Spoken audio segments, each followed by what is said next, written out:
जय हिंद दोस्तों, मैं अधिवक्ता जितेंद्र कुमार और आप सभी को मेरे YouTube चैनल सरकारी मंजिल पे स्वागत है। अभी तक हम लोगों ने संविधान की पृष्ठभूमि को पढ़ा था। अब हम लोग संविधान के मूल अनुच्छेदों को पढ़ेंगे, उसके भागों को पढ़ेंगे, इन तमाम चीजों को पढ़ने का काम करेंगे। तो आइए हम लोग जानते हैं, अभी हमारे संविधान के अंदर जो कुल भागों की संख्या है वो 22 है, मूल अनुच्छेदों की संख्या 395 है और अनुसूचियों की संख्या है जो 12 है। इन सभी को क्रम के आधार पर आज हम लोग पढ़ने का काम करेंगे, जिसमें हम पहला लेके चलेंगे। पहला भाग जो है वो अनुच्छेद 1 से लेकर 4 तक है। पहला भाग जो है अनुच्छेद 1 से लेकर 4 तक है और पहले भाग का नाम है संघ एवं उनके राज्य क्षेत्र। संघ एवं उनके राज्य क्षेत्र। अनुच्छेद 1 में वर्णन किया गया है कि भारत राज्यों का संघ है। भारत क्या है? राज्यों का संघ है और राज्यों का संघ है। इसी आधार पर भारत से कोई भी राज्य अलग नहीं हो सकता है। भारत से कोई भी राज्य चाहे कि अलग हो जाए, ये संभव नहीं है। अमेरिका में हो सकता है, सोवियत संघ में हो सकता है। आप लोग सोवियत संघ का विघटन के बारे में जानते होंगे। 1991 में 15 राज्यों में विभक्त हो गया। सोवियत संघ विभक्त होकर 15 देशों में बंट गया 1991 ईस्वी में, जबकि भारत में जो जुड़ गया वो अलग हो नहीं सकता है, क्योंकि भारत राज्यों का संघ है। दूसरा है नए राज्यों का प्रवेश। नया राज्य चाहे तो भारत में मिल सकता है, नया देश चाहे तो भारत के अंदर मिल सकता है। जैसे आप लोगों ने सिक्किम का नाम सुना होगा। सिक्किम को भारत में मिला लिया गया था, पहले सहराज्य के रूप में और फिर राज्य के रूप में मिलाया गया था। वही अनुच्छेद 3 की बात करेंगे तो राज्यों के क्षेत्र और सीमाओं के नाम परिवर्तित कर सकता है। किसी भी राज्य का क्षेत्र बदला जा सकता है, उसके नाम में परिवर्तन किया जा सकता है। जैसे बिहार से झारखंड अलग हुआ, उत्तर प्रदेश से उत्तराखंड अलग हुआ, है ना। महाराष्ट्र से मध्य प्रदेश से आपका छत्तीसगढ़ अलग हुआ। ऐसे राज्यों को अलग किया जा सकता है। ये पावर है अनुच्छेद 3 के अंतर्गत। 3 के अंतर्गत अलग किया गया। अब भाग 2 में आएंगे तो भाग 2 में होता है नागरिकता। भाग 2 में हम लोग क्या पढ़ते हैं? नागरिकता पढ़ते हैं और नागरिकता आपके अनुच्छेद 5 से लेकर 11 तक है। अभी नागरिकता पर ही विवाद चल रहा है बिहार के अंदर, और बिहार के अंदर हम एक स्पेशल फिर पुनः वीडियो एक बनाने जा रहे हैं, जिसमें बिहारियों का दिमाग खोलने जा रहे हैं। और सरकार जो कर रही है, सरकार तो नहीं कहेंगे, सरकार ही कर रही है, मिली भगत है चुनाव आयुक्त से। इस तरह से झोल झाल किया जा रहा है बिहारियों के साथ कि आधा लोग का वोटर लिस्ट में नाम नहीं आएगा। स्पष्ट उसका मैं प्रमाण के साथ दिखाऊंगा, एक वीडियो मैं बनाऊंगा, प्रमाण के साथ मैं दिखाऊंगा किस तरह से कितना बड़ा झोल हो रहा है। बीएलओ को भी नहीं पता है कि क्या कर रहे हैं और क्या करवाया जा रहा है उनसे। उन तमाम तथ्यों और सबूतों के साथ हम एक नए वीडियो में जुड़ेंगे, जिसमें आपको दिखाएंगे बिहार का वोटर लिस्ट का पोल खोल। तो भाग 2 आपका नागरिकता है। नागरिकता के अंदर अनुच्छेद 5 से लेकर 11 तक का अनुच्छेद है। 5 से लेकर 11 तक है। वही बात करेंगे हम अनुच्छेद भाग 3 की। तो भाग 3 के अंतर्गत अनुच्छेद आते हैं 12 से लेकर 35 तक, जिसमें आपके मौलिक अधिकारों की चर्चा है, मूल अधिकारों की चर्चा है। मूल अधिकार अमेरिका से लिया गया है। बार बार ये प्रश्न पूछा जाता है, मूल अधिकार कहां से लिया गया? अ से अधिकार और अ से अमेरिका। अब बगल में आपके अधिकार भी दिए गए हैं, कौन कौन से आपको अधिकार है। थोड़ा सा अपना ध्यान यहीं पर भी केंद्रित आप कर सकते हैं। अभी वर्तमान में अधिकारों की संख्या आपकी 6 है और पहले के संविधान में जो मूल संविधान था उसमें 7 थे। 7वां अधिकार संपत्ति का अधिकार था, जिसे हटा करके कानूनी अधिकार कर दिया गया और इसे अब रखा गया अनुच्छेद 300 के कम में रखा गया है।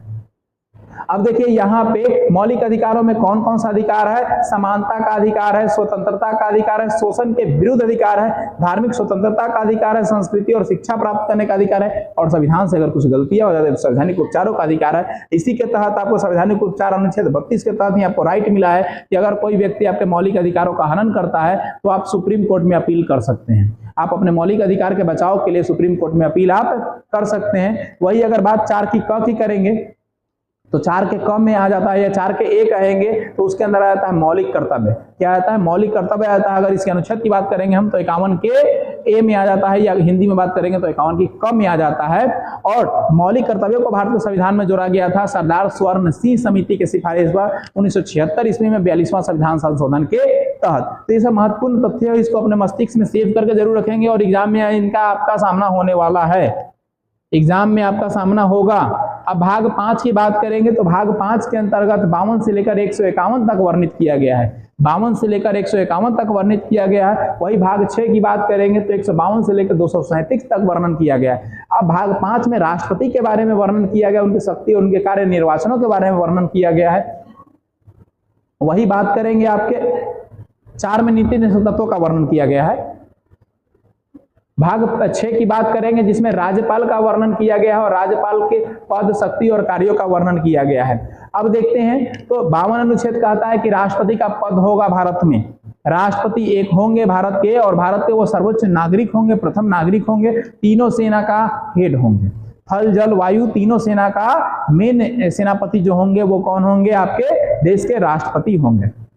53 में राष्ट्रपति के शक्तियों और कार्यों के बारे में दिया गया है, क्या क्या इनको शक्तियां मिला है, क्या क्या कार्य मिला है, कौन कौन सी शक्तियों के तहत कौन कौन सी सजा का माफ कर सकते हैं, ये भी आगे देखेंगे हम लोग। 54 अनुच्छेद में बताया गया है इनके निर्वाचन चुनाव किस पद्धति के आधार पे होगी, तो एकल संक्रमणीय पद्धति होती है। ये भी क्वेश्चन देता है कि राष्ट्रपति का चुनाव किस पद्धति के तहत होता है, तो एकल संक्रमणीय पद्धति के तहत होता है।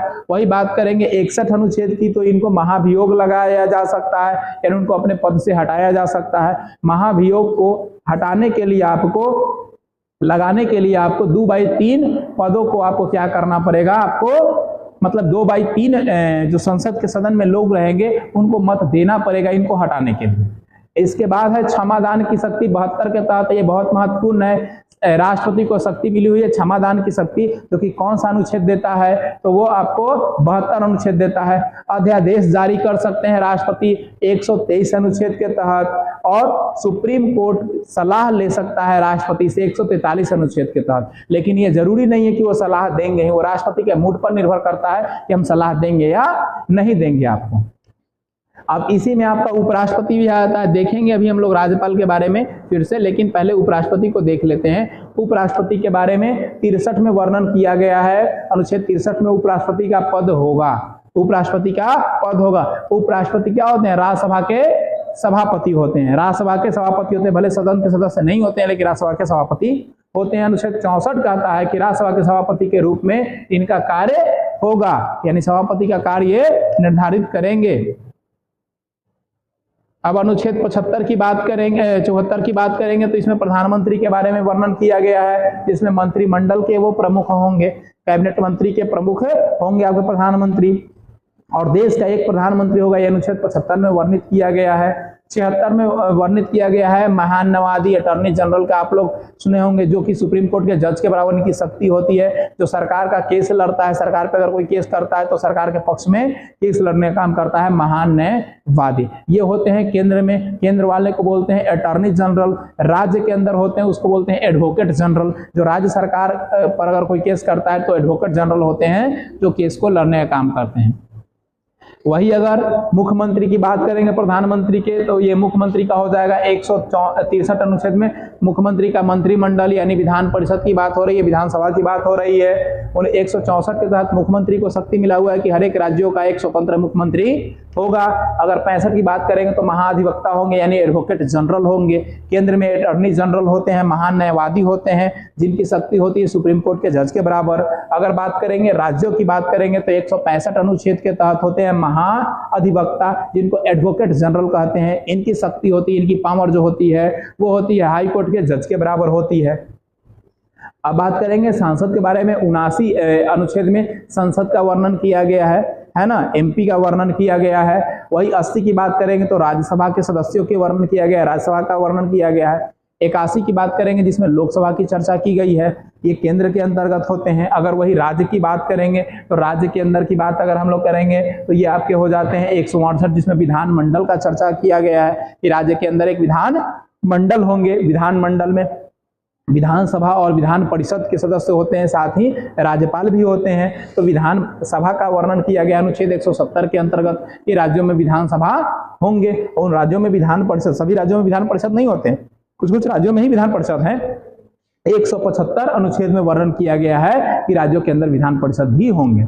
अब निर्णायक मत की बात करेंगे तो इसका वर्णन आपके अनुच्छेद 100 के अंदर दिया गया है कि निर्णायक मत क्या होगा। जो वोटिंग होता है, वोटिंग के बाद जिसकी संख्या ज्यादा होती है, जो बहुमत सिद्ध होता है, वो निर्णायक मत होता है। संयुक्त अधिवेशन की चर्चा की गई है 110 अनुच्छेद में, यानी जब लोकसभा और राज्यसभा का 108 में, धन विधेयक 110 में, 108 में संयुक्त अधिवेशन बुला सकते हैं राष्ट्रपति अनुशंसा करके, जिसमें लोकसभा और राज्यसभा दोनों के सदस्य होंगे। और ये संयुक्त अधिवेशन होती कहाँ है, तो ये होती है कॉमन हॉल में।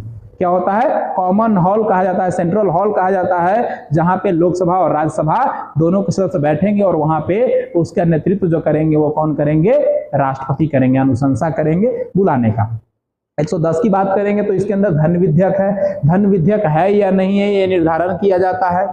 112 में बजट के शब्द का जिक्र है, याद करिएगा 112 में किसका है, बजट का जिक्र है। अगर 116 की बात करेंगे तो लेखादान का जिक्र किया गया है संविधान के अंतर्गत। वही 117 की बात करेंगे तो 117 अनुच्छेद में आपके वित्त विधेयक की जिक्र किया गया है कि वित्त विधेयक किस अनुच्छेद में है, तो 117 में। ये महत्वपूर्ण तथ्य जो हैं अनुच्छेदों से जुड़े हुए आपको मिल रहे हैं। अगर सुप्रीम कोर्ट और हाई कोर्ट की बात करेंगे तो सुप्रीम कोर्ट का वर्णन है कि भारत में एक सुप्रीम कोर्ट होगा, इसका गठन 124 अनुच्छेद के अंतर्गत किया गया है। यह भी कहा गया है कि सुप्रीम कोर्ट को यह अधिकार है कि अपना एक न्यायालय और कहीं भी लगा सकता है, अगर उसके ऊपर बोझ ज्यादा है तो सत्र न्यायालय अपना कहीं भी लगा सकता है, टेम्पोररी रूप में, परमानेंट नहीं, टेम्पोररी रूप में वो अपना न्यायालय का गठन कर सकता है। 131 कहता है कि सुप्रीम कोर्ट को क्या क्या अधिकार दिए गए हैं, अधिकारों की चर्चा की गई, सुप्रीम कोर्ट के राइट की चर्चा की गई है। 148 में सीएजी की नियुक्ति के लिए किया गया है, कैग की नियुक्ति के लिए कहा गया है, जिसको कहते हैं महालेखा परीक्षक।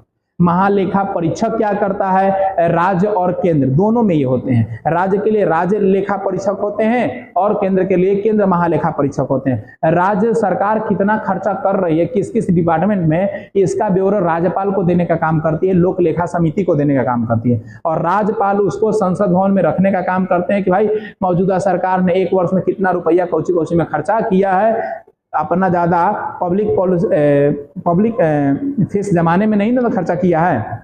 वही केंद्र की बात करेंगे तो केंद्र के अंदर 214 अनुच्छेद में राज्यों के लिए हाईकोर्ट का गठन हो, अगर हाईकोर्ट की बात करेंगे तो सुप्रीम कोर्ट की बात कर रहे थे, हाईकोर्ट की बात करेंगे तो हाईकोर्ट में 124 अनुच्छेद 214 को राइट है कि राज्यों के लिए एक हाईकोर्ट की नियुक्ति होगी। लेकिन बहुत सारे ऐसे राज्य हैं जहां पे हाईकोर्ट नहीं है, जैसे कि गोवा की बात करेंगे तो गोवा का हाईकोर्ट नहीं है, गोवा का हाईकोर्ट चलता है महाराष्ट्र के अकॉर्डिंग। तो बहुत सारे ऐसे राज्य हैं अपने देश में।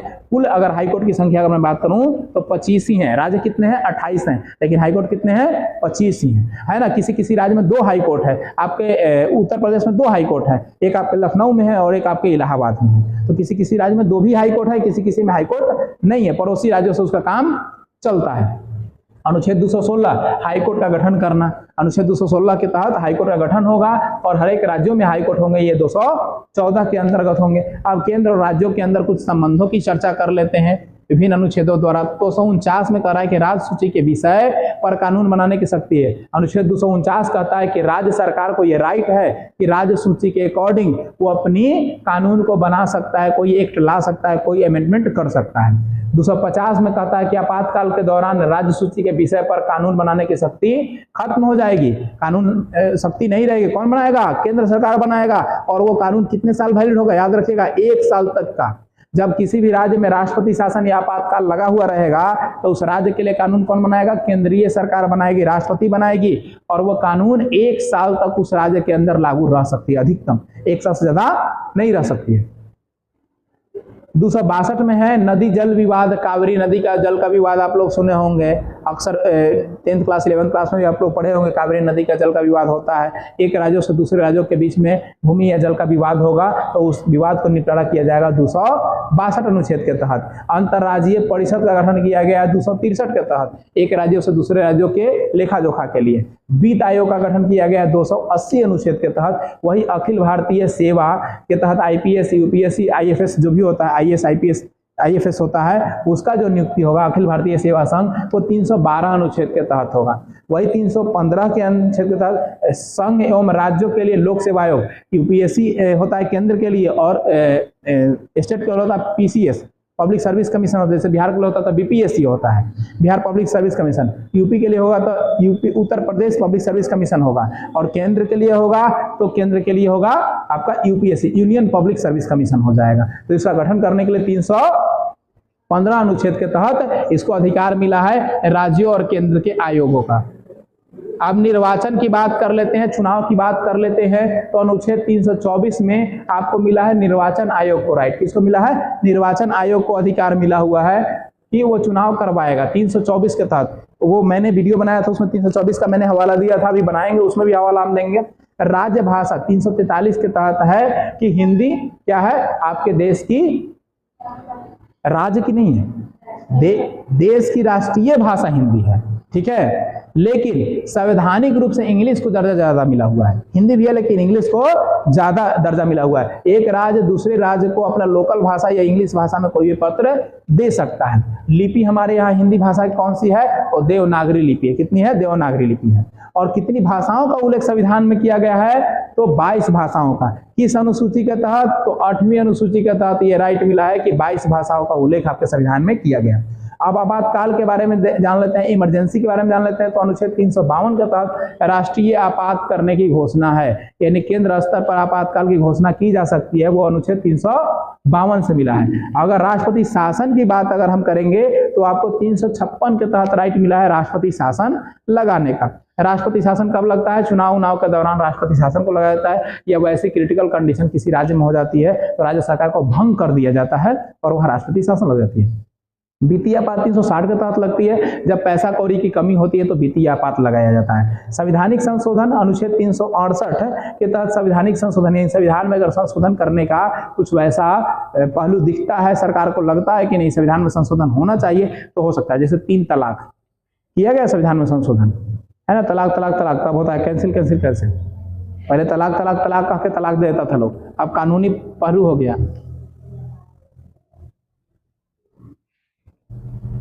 अब आते हैं कुछ महत्वपूर्ण अनुच्छेदों के बारे में देखते हैं। तो अनुच्छेद 17 है, किसके बारे में? अस्पृश्यता। अस्पृश्यता का मतलब होता है छुआछूत काम, किसी से कोई भेदभाव नहीं करेगा। छुआछूत जात पात के नाम पे अगर करिएगा तो आपके हाथों में बिना जंग लगने वाली हथकड़ी लग जाएगी, चूड़ी पहन लीजिएगा, जंग नहीं लगता उसमें। अनुच्छेद 29 कहता है अल्पसंख्यकों के हितों का संरक्षण, SC ST के हितों का संरक्षण करेगी राज्य सरकार और केंद्र सरकार। SC ST एक्ट है ना, बहुत ही खतरनाक एक्ट है। अनुच्छेद 40 कहता है पंचायत राज प्रणाली, पंचायतों के बारे में इसको शक्ति प्रदान है, पंचायती राज प्रणाली को।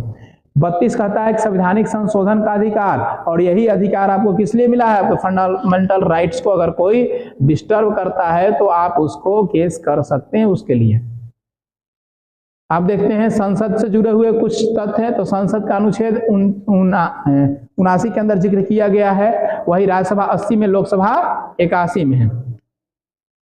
अब ये आपका संसद भवन है, ये पुराना वाला संसद भवन की तस्वीर है, नया वाला संसद भवन बदल चुका है। नया वाला संसद भवन पे भी एक वीडियो बना देंगे हम आप लोगों को, अभी नहीं, वो उसकी जरूरत नहीं है। अभी जो एग्जाम पर्पस के लिए उसी पे फोकस करना है, बाकी बाद में देखा जाएगा। 79 में अब राज्यसभा का जिक्र है आपका 80। राज्यसभा को कहा जाता है बुजुर्गों का सदन, है ना, और लोकसभा कहा जाता है युवाओं का सदन, और साथ ही राज्यसभा को कहा जाता है, राज्यसभा को कहा जाता है आपका उच्च सदन, और लोकसभा कहा जाता है निम्न सदन। ठीक है, ये ऊपर से एक तस्वीर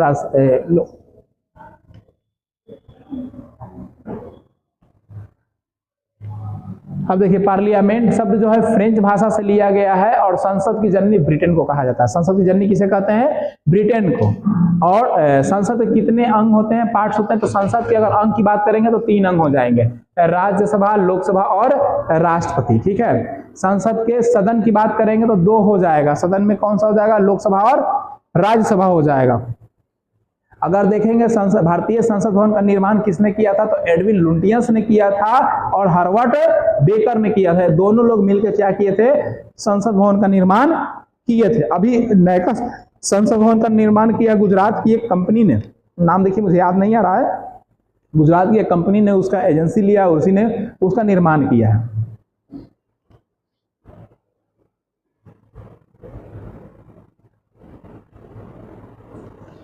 संसद के बाहरी परिधि जो है वो 144 क्या है? ग्रेनाइट पत्थरों के स्तंभों से बनी है। इसकी संख्या कितनी है? 144 है। चारों पट्टी से इसी गोले है ये। ठीक है, हम इसके बहुत करीब गए हैं, अंदर नहीं गए हैं, अब जा सकते हैं। अब अगली बार दिल्ली जाएंगे तो सब जगह घूम लेंगे। अब राइट है, भारतीय संसद में भाषण देने वाले अमेरिकी राष्ट्रपति कौन कौन भारतीय संसद में आकर क्या किए हैं? भाषण दिए हैं। तो पहला कौन है? डीडी आइजन हार्वर, कब किए हैं? 1959 में किए हैं। जिमी कार्टर कब किए हैं? 1978 में किए हैं। बिल क्लिंटन 2000 में। बराक ओबामा 2010 में ये लोग आकर हमारे संसद भवन में भाषण दे चुके हैं, इनको यहाँ पे स्थान दिया गया है। अब सत्र की बात करेंगे, सत्र भी आप लोग पढ़े हुए हैं। बजट सत्र फरवरी से लेकर मई महीने तक चलता है, क्या क्या बजट पेश होगा, है ना। मानसून सत्र जुलाई से लेकर सितंबर, याद रखिएगा पूछता है सब क्वेश्चन। मानसून सत्र जुलाई से लेकर सितंबर, शीतकालीन सत्र नवंबर से लेकर दिसंबर, और बाकी सब दिन संसद सुतल हथी। विशेष सत्र भी बुलाया जाता है कभी कभी इमरजेंसी में। अब देखते हैं लोकसभा और राज्यसभा। लोकसभा को क्या कहते हैं, निम्न सदन, हाउस ऑफ पीपुल शुरू में कहा गया था, याद होगा आप लोगों को, 52 में नाम बदल गया था, है ना। 52 हाउस ऑफ पीपुल, 56 में नाम बदल गया था शायद। जनता का सदन कहा जाता है, प्रथम सदन है, अस्थायी सदन है और युवाओं का सदन है। इतने नामों से जानते हैं किसको, लोकसभा को। राज्यसभा की बात करेंगे तो उच्च सदन, काउंसिल ऑफ स्टेट कहते हैं, और चर्चित लोगों का सदन कहते हैं, द्वितीय सदन कहते हैं, अस्थायी सदन कहते हैं, बड़ों या बूढ़ों का सदन कहते हैं। यहाँ 30 साल प्लस वाले रहता है लोग, 35 साल वाला, तो इसलिए क्या होता है, इसको बुजुर्गों का सदन, बूढ़ों का सदन हम लोग कहते हैं।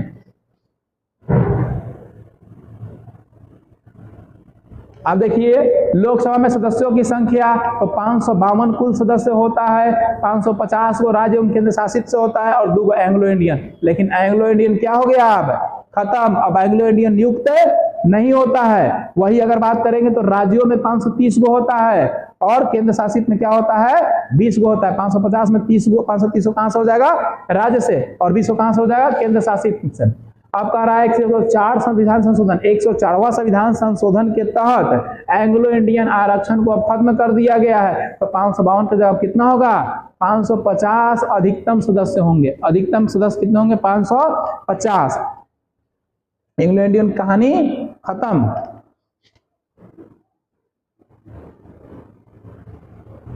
अब देखिए वर्तमान में सदस्यों की संख्या कह रहा है कितना, 545 माइनस 2, 543, यानी 2 एंग्लो इंडियन इसमें से भी हट गया। कुल सदस्य की बात कह रहा है, कुल सदस्य की बात कह रहा है 550, और यहाँ कह रहा है कि वर्तमान सदस्य क्या है, तो 545 माइनस 2, 2 कौन हटा, एंग्लो इंडियन 543। 543 में कह रहा है कि 530 वो है राज्यों में से, है ना, राज्यों में से 6 को माइनस है। क्यों माइनस है बता रहे हैं, 13 को है, तो केंद्र शासित प्रदेशों में 6 जुड़ गया है, क्योंकि राज्य 29 को से 28 को हो गया। जम्मू कश्मीर आपका हट गया ना, वो आपको केंद्र शासित हो गया, तो यहाँ जुड़ेगा ना केंद्र शासित वाला, तो यहाँ जुड़ गया। अभी 524 को राज्यों के लिए सीट है और केंद्र शासित में क्या सीट है, 19 को सीट है, ठीक है। तो याद रखिएगा वर्तमान की बात करें, और ये मूल हो गया, ये मूल हो जाएगा 530 प्लस 13 को, आई हो गया आपका वर्तमान में 524 प्लस 19 को। जम्मू कश्मीर में 5 गो, लद्दाख में 1 गो। अब देखते हैं राज्यों में, राज्य में कह रहा है 250 अधिकतम, क्या है, राज्य में 250, राज्यसभा में, राज्य नहीं, राज्यसभा में, वो तो लोकसभा का हो गया। अब राज्यसभा के लिए 250 को अधिकतम है। राज्यों को कै को मिलेगा, 238 को। राज्यों केंद्र शासितों का 12 को कौन है, राष्ट्रपति द्वारा मनोनीत होता है। अभी राष्ट्रपति किसको मनोनीत करते हैं, ये भी आपको लिखवाया गया है, संविधान पढ़ाया तो। कला, वाणिज्य, साहित्य, समाज सेवी, ये जिनका भारत के प्रति अच्छा सोच है, किसी एक क्षेत्र में निपुण है, वैसे लोगों को 12 लोगों को मनोनीत कर सकता है। कौन कर सकता है, देश का राष्ट्रपति कर सकता है। और 238 को कहां से लिया जाएगा, केंद्र शासित और राज्यों से। अब देखिए वर्तमान में अभी क्या है, मतलब इतना हो सकता है अधिकतम, याद रखिएगा दोनों में उम्र 550 को है, अब 545 को ऐसे हो गया, लेकिन 2 एंग्लो इंडियन घटा तो 543 हो गया। अधिकतम मतलब अधिक से अधिक हो सकता है, लेकिन वर्तमान में क्या है, तो वर्तमान में 245 गो है। राज्यों के लिए क्या है, 233 गो केंद्र शासित और राज्यों के लिए, और राष्ट्रपति द्वारा 12 गो के 12 गो है, तो कुल क्या है 245। अभी वर्तमान में अधिकतम क्या गो रहेगा, वर्तमान और अधिकतम याद रखिएगा।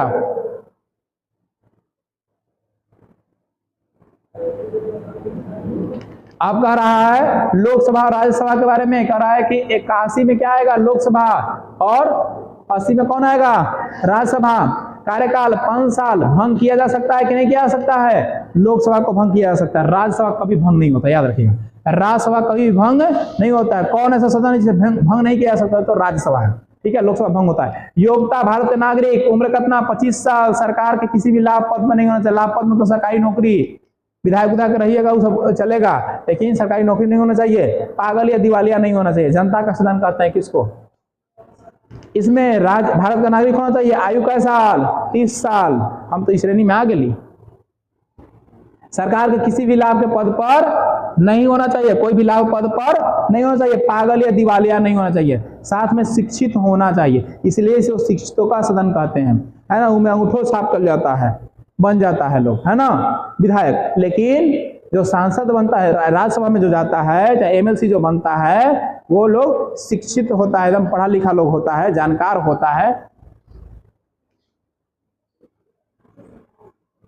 अब चुनाव प्रक्रिया को समझ लेते हैं। चुनाव प्रक्रिया में कह रहा है कि प्रत्यक्ष चुनाव होता है, जनता भाग लेती है। एमपी को चुनते हैं हम लोग।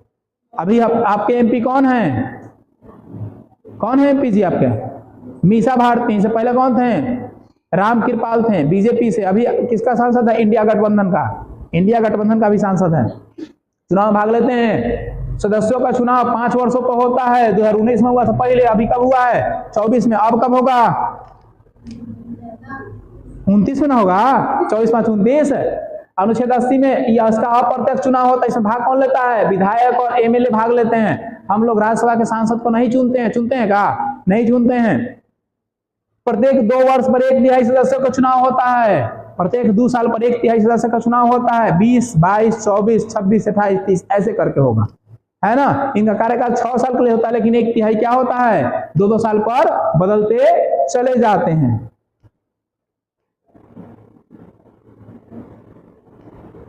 अब देखते हैं लोकसभा का पदाधिकारी। लोकसभा का पदाधिकारी 300 अनुच्छेद कितना में है? 93 में है। अध्यक्ष और उपाध्यक्ष कह रहा है कि पोमेट स्पीकर अस्थायी अध्यक्ष होता है। प्रोटेम है। प्रोटेम स्पीकर राष्ट्रपति नियुक्ति करता है। इसकी नियुक्ति कौन करेगा? राष्ट्रपति करेगा। और इस स्पीकर का काम लोकसभा में नए सदस्यों को शपथ दिलाना है। और वर्तमान में कौन है? वीरेंद्र कुमार है। कौन है? वीरेंद्र कुमार है। अब कह रहा है स्पीकर या अध्यक्ष? स्पीकर या अध्यक्ष। लोकसभा में कह रहा है कि अध्यक्ष, लोकसभा का अध्यक्ष चुनाव लोकसभा के सदस्यों द्वारा किया जाता है और लोकसभा अध्यक्ष के रूप में अलग से शपथ नहीं होता है, यानी इनका अलग से कोई शपथ ग्रहण नहीं होता है। और जो सदस्य रहेगा लोग जीत के गेल वही चुनेगा। अध्यक्ष अपना त्याग पत्र उपाध्यक्ष को देता है, ठीक है। और वर्तमान में कौन है? ओम बिरला है। वर्तमान में लोकसभा के अध्यक्ष कौन है? ओम बिरला है। पहला हूं तो यही थे।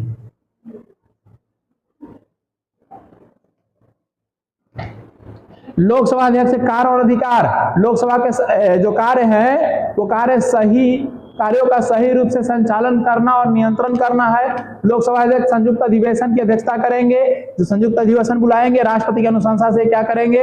अध्यक्षता करेंगे। जब किसी विधेयक का निर्णय ना निकल रहा हो तो लोकसभा निर्णायक मत देंगे, यानी दोनों तरफ बराबर वोटिंग हो गया तो इजने वोटिंग दे देंगे, उन्हें क्या हो जाएगा? बिल पास हो जाएगा। धन विधेयक का निर्धारण लोकसभा के अध्यक्ष करते हैं। कौन सा विधेयक धन विधेयक है या नहीं है, इसका निर्धारण कौन करेंगे? लोकसभा अध्यक्ष करेंगे।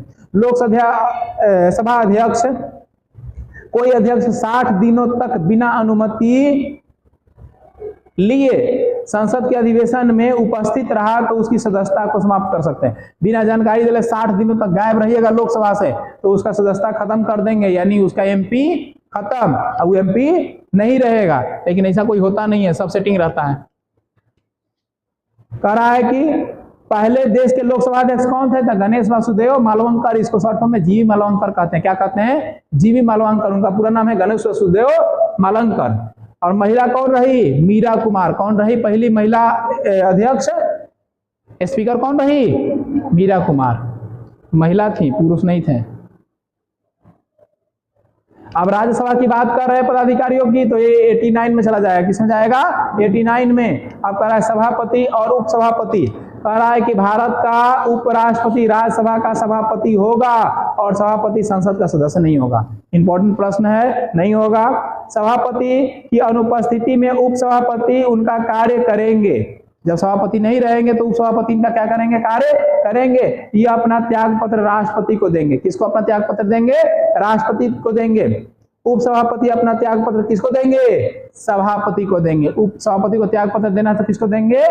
सभापति को देंगे। वर्तमान समय में कह रहा है कि राज्यसभा के सभापति कौन है? वेंकैया नायडू।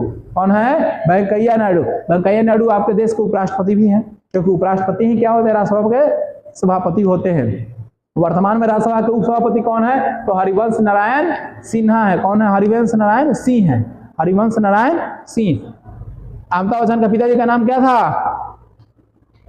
हरिवंश नारायण बच्चन। पढ़े होंगे आप लोग 11th में। राष्ट्रपति की शक्तियां और अधिकार 52 से लेकर 61।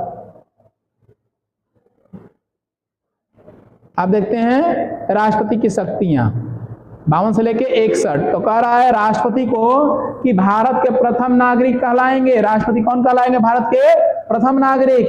राष्ट्रपति देश का संविधान के प्रधान होते हैं।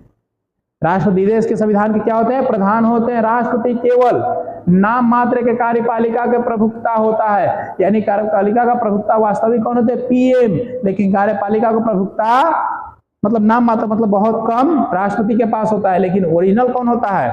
प्रधानमंत्री होते हैं। कौन होते हैं? प्रधानमंत्री। अनुच्छेद 52 कहता है कि देश का एक राष्ट्रपति होगा। क्या होगा?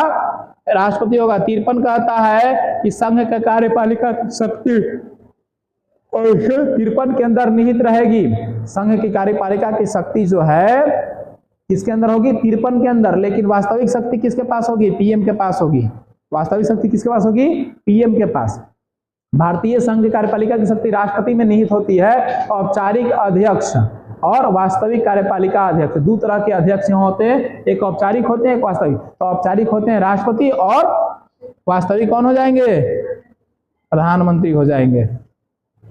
अनुच्छेद 54 का कहता है राष्ट्रपति का निर्वाचन चुनाव आयोग और निर्वाचन मंडल दो होते हैं। एक चुनाव आयोग होता है, एक निर्वाचन मंडल होता है। अब संसद में लोकसभा और राज्यसभा के लोग करेंगे, विधानसभा और विधान परिषद नहीं करेगा, विधानसभा के लोग करेंगे। विधायक और एमएलसी करते हैं। विधायक और एमएलसी जो लोग होते हैं या एमपी होते हैं, वही राष्ट्रपति को चुनाव में वोट देते हैं। और इसका चुनाव होता है अप्रत्यक्ष चुनाव। हम लोग डायरेक्ट उसमें हाथ नहीं देते हैं। हम लोग देंगे नहीं दे सकते हैं। हम लोग विधायक को चुन के भेजिएगा, एमएलसी को चुन के भेजिएगा, एमपी को चुन के भेजिएगा, वो क्या करेगा?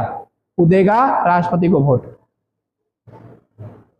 कौन कौन देगा? लोकसभा का निर्वाचित सदस्य देगा, राष्ट्रपति का निर्वाचित सदस्य देगा, राज्य एवं केंद्र शासित प्रदेशों के विधानसभा से निर्वाचित यानी विधायक, ये लोग देंगे वोटिंग। अब 55 कह रहा है कि राष्ट्रपति का निर्वाचन की रीति एकल संक्रमणीय मतपत्र, याद रखिएगा वोटिंग होता है। इनका भी क्या होता है? वोटिंग होता है। एबीसीडी दवाई ईवीएम इलेक्ट्रॉनिक वोटिंग मशीन।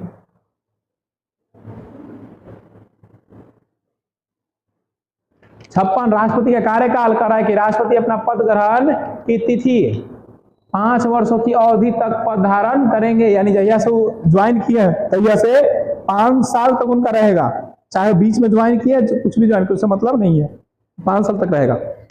57 पूरा निर्वाचन का पत्रांत। एक बार राष्ट्रपति बनने के बाद दोबारा राष्ट्रपति का चुनाव लड़ा जा सकता है। भारत के अंदर ये पद्धति है, एक बार चुनाव आप लड़े हैं तो दोबारा भी आप लड़ सकते हैं। बहुत सारे देशों में है कि नहीं लड़ सकते, एक ही बार राष्ट्रपति बनेंगे। एकमात्र राष्ट्रपति जो 2 बार राष्ट्रपति बने थे डॉक्टर राजेंद्र प्रसाद है, बाकी कोनो 2 बार नहीं बना। डॉक्टर राजेंद्र प्रसाद पहले बने थे ना, प्रथम और द्वितीय दोनों। कहा कि राष्ट्रपति की योग्यता नागरिक होना चाहिए। उम्र कितना? 35 साल। अभी हम राष्ट्रपति की योग्य नहीं है, आप लोग कहीं होंगे। लोकसभा के सदस्य बनने की योग्यता, यानी लोकसभा का सदस्य बन सकता है, लाभ के पद पे ना हो। निर्वाचन में 50 गो प्रस्तावक और 50 गो अनुमोदक होना चाहिए। 50 को प्रस्तावित करना चाहिए कि हाँ राष्ट्रपति भाई इनको बना दीजिए, अब 50 को अनुमोदित करेगा कि नहीं राष्ट्रपति लाइक है, ठीक है। दोनों अलग अलग होना चाहिए, तो वही 50 को दोबारा नहीं कर सकता है। आपका राय कि राष्ट्रपति के पद के लिए शर्त 15,000 रुपया जमा करना पड़ता है। कहाँ जमा करना पड़ता है? RBI reserve bank of India में जमानत राशि देना पड़ता है। अगर आपको वोट 1/6 नहीं मिला तो आपकी जमानत जब्त, आपको 15,000 रुपया वापस नहीं मिलेगा। पागल नहीं होना चाहिए, दिवालिया नहीं होना चाहिए। दिवालिया कहने का मतलब जितना पूंजी है उससे ज्यादा उसके पास कर्ज नहीं होना चाहिए। मान लीजिए 2 लाख रुपये उसके पास है, 20 लाख रुपये वो कर्जे ले ले है, वो नहीं होना चाहिए। अगला कह रहा है कि राष्ट्रपति का शपथ सुप्रीम कोर्ट के मुख्य न्यायाधीश दिलाएगा, उनकी अनुपस्थिति में सुप्रीम कोर्ट के वरिष्ठ न्यायाधीश दिलवाएंगे। यानी सीजेआई जब नहीं रहेंगे चीफ जस्टिस ऑफ इंडिया, तो सुप्रीम कोर्ट का कोई वरिष्ठ न्यायाधीश जो होगा वो दिला सकता है। 61 में कह रहा है इन पर महाभियोग लगेगा अगर ये बढ़िया काम नहीं करेंगे तो। विदेशी राष्ट्रों के संपर्क में आ गए, संविधान का दुरुपयोग कर रहे हैं, मन मतंग जो मन कर रहे हैं, तो इन पर महाभियोग लगेगा। अनुच्छेद 61 के तहत लगेगा जब राष्ट्रपति किसी विदेशी राष्ट्र के प्रभाव में आ गए होंगे या संविधान का अतिक्रमण कर रहे हैं, संविधान का मिसयूज कर रहे हैं, तो वैसी स्थिति में महाभियोग लगा दिया जाएगा इनके ऊपर। 2/3% लोग अगर इनको तोहमत दे दिया तो ये हट भी जाएंगे। अभी तो कोई ऐसा राष्ट्रपति नहीं है जिसको हटाया गया है, महाभियोग लगा है, हटा नहीं। संसद के किसी भी सदन में राष्ट्रपति पर महाभियोग लगाया जा सकता है। किसी भी सदन मतलब लोकसभा और राज्यसभा। महाभियोग लगाने से पहले राष्ट्रपति को 14 दिन पहले लिखित रूप में सूचना देनी पड़ती है और 1/4 सदस्यों का हस्ताक्षर करना होगा। यानी संसद में 100 गो सदस्य है तो 25 लोग हस्ताक्षर करके राष्ट्रपति को 15 दिन पहले एगो लेटर भेजेंगे कि आपके ऊपर हम महाभियोग लगाने जा रहे हैं। संसद में जिस सदस्य को प्रस्ताव पारित होगा उस सदन में 2/3 सदस्य को प्रस्ताव का बहुमत, यानी लोकसभा में अगर पेश हुआ है तो 2/3 लोगों को वहां बहुमत देना होगा कि राष्ट्रपति को हटाइए, तब फिर वो कहां प्रस्ताव जाएगा, राष्ट्रपति, और उसी आधार पर उनको हटाया जा सकता है। लोकसभा में पास हो जाएगा तो फिर राज्यसभा में भी पास हो गया तो राष्ट्रपति को हटा दिया जाएगा। अब राष्ट्रपति की शक्तियां और अधिकार के बारे में जानते हैं। नियुक्ति संबंधी अधिकार, प्रधानमंत्री की नियुक्ति कौन करते हैं, राष्ट्रपति, शपथ दिलवाते हैं ना। प्रधानमंत्री की सलाह मंत्रिपरिषद, यानी प्रधानमंत्री की सलाह पर मंत्रिपरिषद की भी नियुक्ति करने का काम करेंगे। सर्वोच्च न्यायालय एवं उच्च न्यायालय के मुख्य न्यायाधीशों की नियुक्ति, हाई कोर्ट के जो चीफ जस्टिस रहेगा या फिर सुप्रीम कोर्ट का चीफ जस्टिस रहेगा, उसको शपथ कौन दिलवाएगा, नियुक्ति कौन करेगा, राष्ट्रपति करवाएगा। राज्य में नियंत्रण महालेखक परीक्षक की नियुक्ति करेगा भारत के अंदर, सब देश के अंदर, और राज्यपाल की भी नियुक्ति राष्ट्रपति ही करेंगे। यानी ये सब उसके राइट हैं, अधिकार हैं। अब शक्तियां कौन कौन सा है आइए देख लेते हैं। कह रहा है कि राष्ट्रपति के हस्ताक्षर के बिना कोई भी विधेयक कानून नहीं बनेगा। कितना विधेयक पेश कर लीजिए, कानून बनाना है तो राष्ट्रपति का हस्ताक्षर होना अनिवार्य है। राष्ट्रपति दोनों सदनों की संयुक्त अधिवेशन बुलाने का अधिकार है, यानी जहिया मन करेगा दोनों को एक साथ बुला देगा, बैठा देगा। लोकसभा को भंग करने संबंधित अधिकार है, लोकसभा को भंग करना चाहेगा राष्ट्रपति भंग कर देगा। सदन के निम्न विधेयकों को पेश करने से पहले राष्ट्रपति की सहमति आवश्यक होती है। यानी कोई भी विधेयक पेश करना है तो राष्ट्रपति की, जैसे धन विधेयक हो गया, नए राज्यों का निर्माण या वर्तमान राज्यों के क्षेत्र और सीमा और नाम में परिवर्तन संबंधी विधेयक अगर पेश करना है तो राष्ट्रपति को जानकारी देना पड़ेगा।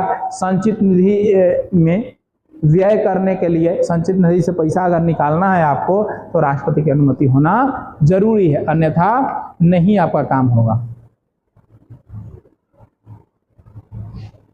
अब कह रहा है कि राष्ट्रपति 12 सदस्यों को मनोनीत कर सकता है, 12 सदस्यों को मनोनीत कर सकता है। 12 सदस्य कौन होंगे, कला, विज्ञान, साहित्य, जो भारत के प्रति अच्छा सोच रखते हैं, संविधान के प्रति जिनको आस्था है, वैसे 12 लोगों को नियुक्ति कर सकते हैं। कह रहा है कि पहले लोकसभा के 2 एंग्लो भारतीय समुदाय को व्यक्तियों को ही मनोनीत करते थे, लेकिन अब 104वां संविधान संशोधन तहत इसको क्या कर दिया गया, रद्द कर दिया गया है। अब किसी की नियुक्ति नहीं कर सकते हैं जो एंग्लो इंडियन होगा। राजनीतिक शक्ति में क्या क्या शक्तियां इनको प्राप्त है आइए ये भी देख लेते हैं। तो कह रहा है कि दूसरे देशों के साथ कोई भी समझौता या संधि के नाम से की जा सकती है, यानी कोई भी संधि या समझौता राष्ट्रपति के नाम पर की जा सकती है। किसी देश से समझौता करेंगे तो राष्ट्रपति विदेश के लिए भारतीय राजदूतों की नियुक्ति करते हैं और भारत में विदेशी राजदूतों की नियुक्ति का अनुमोदन भी कर सकते हैं कि उस देश का राजदूत हमारे यहाँ आ रहा है तो उसका अनुमोदन करेंगे। अब सैन्य शक्ति क्या क्या मिला है राष्ट्रपति को, तो कह रहा है कि राष्ट्रपति के बिना हस्ताक्षर किसी भी देश में युद्ध ना तो शुरू होगा और ना ही खत्म किया जाएगा। युद्ध करना है, शुरू करना है, खत्म करना है तो राष्ट्रपति की शक्ति होनी चाहिए। अब कह रहा है कि सैन्य बलों का सर्वोच्च शक्ति इन्हीं में समाहित होती है। तब उसके बाद राष्ट्रपति के बाद रक्षा मंत्री, उसके बाद सीडीएस होता है, चीफ ऑफ डिफेंस स्टाफ होता है, फिर 3 गो सेना होता है, थल, जल और वायु सेना। प्रथम सीडीएस कौन थे प्रथम सीडीएस, हम नहीं थे, बिपिन रावत थे। शक्ति और अधिकार में क्षमादान की शक्ति, अनुच्छेद 72 के तहत क्षमादान की शक्ति किसको दिया गया है? राष्ट्रपति को। किसी का भी मृत्यु दंड वगैरह क्षमा कर सकते हैं। अब कौन कौन विशेष शक्ति देखिए, राष्ट्रपति को गिरफ्तार नहीं किया जा सकता है। राष्ट्रपति जब तक पद पे हैं उनको गिरफ्तार कोई भी नहीं कर सकता है। राष्ट्रपति पर फौजदारी मुकदमे नहीं चलाया जा सकता है, यानी मारपीट, हत्या, मर्डर का नहीं चलाया जा सकता है। आपातकालीन शक्तियों में आप लोग पढ़े ही हैं, अनुच्छेद 352 राष्ट्रीय आपात है ना, राष्ट्रपति शासन 356 और वित्तीय आपात 360। अब कुछ राष्ट्रपति हैं। भारत के प्रथम राष्ट्रपति डॉक्टर राजेंद्र प्रसाद थे। एकमात्र राष्ट्रपति जो दोबारा बने डॉक्टर राजेंद्र प्रसाद। भारत की प्रथम महिला राष्ट्रपति प्रतिभा सिंह पाटिल, प्रतिभा देवी सिंह पाटिल पूरा नाम इनका है। निर्विरोध जीतने वाला राष्ट्रपति नीलम संजीव रेड्डी, इनके विरोध में कोई खड़ा नहीं था। प्रथम मुस्लिम राष्ट्रपति डॉक्टर जाकिर हुसैन। राष्ट्रपति जिनके मृत्यु कार्यकाल के दौरान हुआ, जाकिर हुसैन और फखरुद्दीन अली अहमद, ये दो थे। इनका कार्यकाल चल ही रहा था, इनका विकेट गिर गया।